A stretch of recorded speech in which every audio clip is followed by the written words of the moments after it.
Gene, I learned so much about the individual and about the making a place for myself and finding myself and what that self-finding is.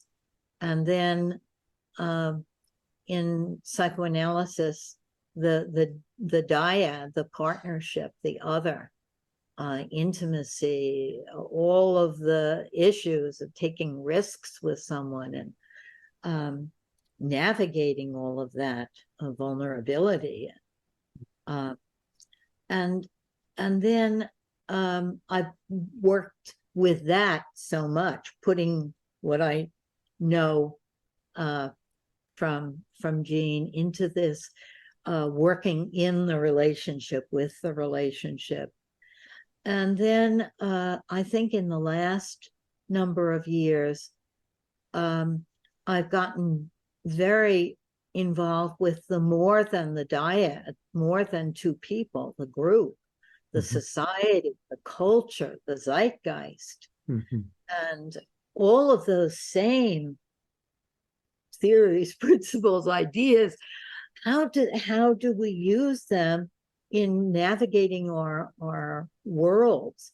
And after Trump got elected in the US, and I started this project of community empowerment using focusing for the community communication, talking across difference.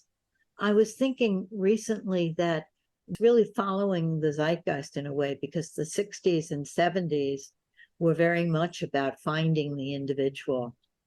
And then it felt like the 70s and 80s, at least in our American culture, were about, you know, the couple, the dyad, the partnership, the therapy relationship. And now it seems like more and more people are feeling that we can't just be in our dyads, or that we have to understand how the culture impacts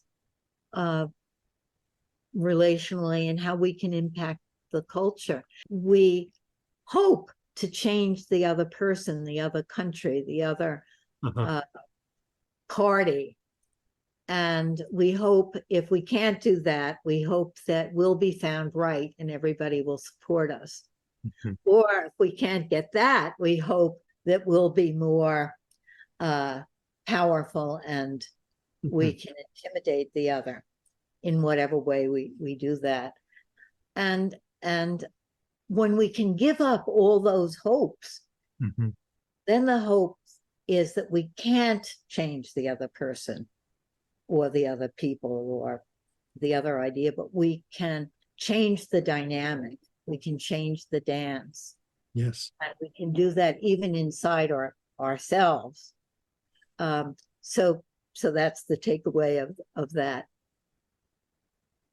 The takeaway from my talk, I think, is very similar. It's that we need to actually embrace listening as the most fundamental democratic act. Yes. And if we can get to the point where we can tune in to the other's hope of being understood, then we can actually have a real listening exchange where we're not listening to change the person. It doesn't matter if we disagree with the content, because we're tuning into the person that's generating it, not what's being generated, but the person in there and their hope of being understood. Absolutely.